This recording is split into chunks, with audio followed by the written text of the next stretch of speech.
Bonjour les amis, un tremblement de terre à gauche, un séisme de force 8, les cocos y sont en larmes, Fabien Roussel, il exige des excuses, Rachid Méluche et sa souris, Sophie Chikirou, ils ont dit qu'il ressemblait à Doriot, c'est épouvantable, c'est la pire insulte, on ne sait pas si la NUPES va résister à ce nouveau coup de canif dans le contrat. Alors je vais quand même vous raconter, parce que c'est quand même un clin d'œil de l'histoire extraordinaire, parce que petit cours d'histoire gratuite, mais dans les années 30, le courant politique de Fabien Roussel, le PCF, qualifiait d'hitléro-trotskistes les militants de gauche donc qui se réclamaient de Léon et qualifiait de social-fascistes les socialistes. Et Mélenchon, qui est issu un peu, qui est un espèce de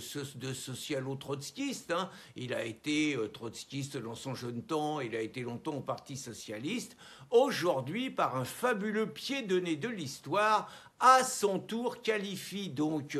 Fabien Roussel et à travers lui tous les communistes d'être des doriotistes, autrement dit des collaborateurs de l'occupant, puisque Doriot a été, je vais vous le dire après, Doriot a été un grand militant communiste et après il a basculé dans la collaboration, certains l'appellent le fourreur français, c'est un peu plus compliqué que ça, mais je vais vous développer ça, je me permets de qualifier les cocos de chochottes et de pleureuses, parce que moi, mais ça fait 15 ans qu'on me qualifie de doriotiste, ça a commencé quand j'étais à l'Union des familles laïques, alors il y a eu un petit clash, le président qui s'appelait Bernard Tepper, avec qui j'avais eu longtemps des bons rapports, on travaillait ensemble, on a fait des bonnes choses, on a mené de concert la bataille contre les signes religieux à l'école et essentiellement le voile, on a mené une bonne bataille en 2005 contre le traité constitutionnel européen, et puis il y en a une qui a foutu le bordel, c'est Fanny Truchelu, encore une femme, vous voyez, alors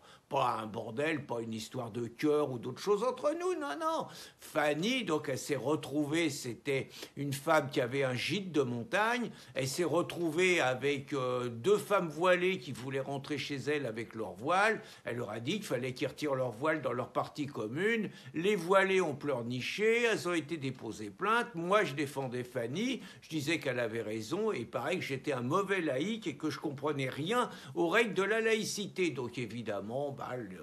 les choses se sont un peu envenimées et donc moi j'étais pour l'alliance de tous ceux qui luttaient contre l'islamisation de la France, qu'ils soient de gauche ou de droite, et les sectaires francs-mac, gauche républicaine, ils n'étaient pas contents, ils n'étaient pas d'accord, ils disaient qu'il n'y avait pas à fraterniser avec l'ennemi de droite. Et donc on me comparait à Doriot, vous voyez, je venais de l'extrême gauche et j'allais forcément finir à l'extrême droite.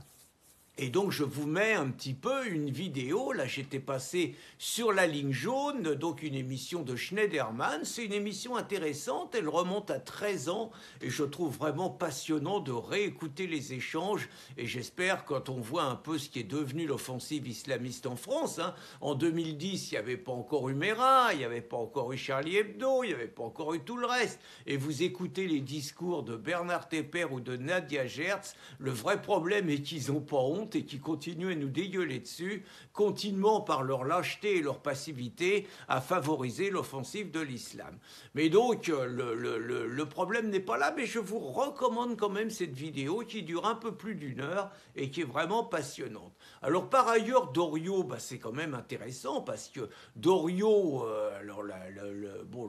on va dire le politiquement correct vous raconte que c'est un communiste qui est devenu fasciste, bon ça c'est facile, mais la question mérite d'être approfondie sur le personnage Doriot. Parce que le personnage Doriot, il est maire de Saint-Denis, c'est un orateur extraordinaire, et le mec, dans les années 30, c'est lui qui a raison contre le Parti communiste, puisque dans les années 30, Doriot condamne la ligne du Parti communiste qui considère que les socialistes sont plus dangereux que les nazis. C'est intéressant, vous voyez, ça s'appelle la troisième période, et donc elle est sectaire, elle refuse toute unité d'action entre communistes et socialistes, et naturellement, c'est grâce à cette politique totalement sectaire et criminelle qu'Hitler prend le pouvoir en Allemagne. Et Doriot émet des critiques contre cette politique, ce qui lui vaut d'être viré du Parti communiste. Bon, bien évidemment, après, les choses, il crée le Parti populaire français parce qu'il espère que les ouvriers vont se détacher du PC et vont aller au PPF. Et puis, il y a la défaite de 40. Alors, il y a le pacte germano-soviétique déjà, qui est une étape. Puis, il y a la défaite de 40. Et en 40, Doriot rentre ouvertement dans la collaboration. Il va jusqu'au bout de sa logique. Mais je vous ferai remarquer que la gauche n'est pas la mieux placée pour traiter Doriot de collabo, puisque je vous ferai remarquer que Pétain obtient les pleins pouvoirs en 1940 avec la Chambre issue du Front populaire, donc majoritairement de gauche, qui donne les pleins pouvoirs à Pétain après avoir contribué légèrement à l'affaiblissement de l'armée française et à la déroute qu'on s'est prise en 40. Donc vous voyez, et je ferai remarquer aux cocos notamment que ils n'ont pas tellement été dans la résistance jusqu'en 1941, mais qu'ils approuvaient le pacte germano-soviétique, qui n'était pas seulement un pacte de non-agression comme ils le disent aujourd'hui, mais qui était ouvertement un pacte de collaboration, désolé pour le terme, entre les nazis et les staliniens. Donc je dirais que les communistes de l'époque ne sont pas les mieux placés. Eux qui ont approuvé le pacte germano-soviétique, eux qui ont approuvé la ligue sectaire du Parti communiste qui a permis la victoire d'Hitler, eux qui ne sont rentrés dans la résistance qu'en 1940, qu'en 1941, quand l'Allemagne a attaqué l'URSS, eux dont le chef Thorez était planqué à Moscou, était un déserteur planqué à Moscou et qui est rentré qu'en 1945 pour devenir ministre d'État.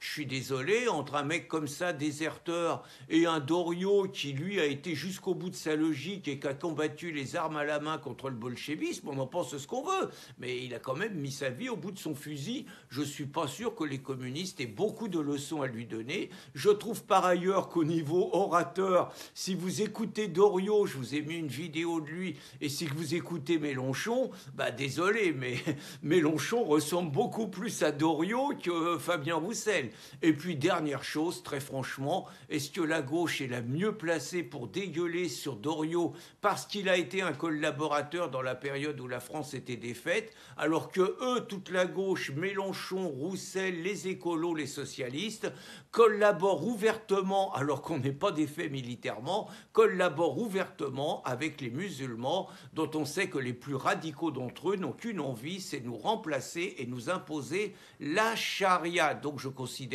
que Mélenchon et toute la gauche sont les dignes héritiers de Doriot, avec une particularité, c'est que Doriot avait une excuse, on avait perdu la guerre, ce que n'a pas la gauche collabo. Bonne journée et pas de problème, c'était gratuit, cette petite leçon d'histoire. Bonne journée les amis.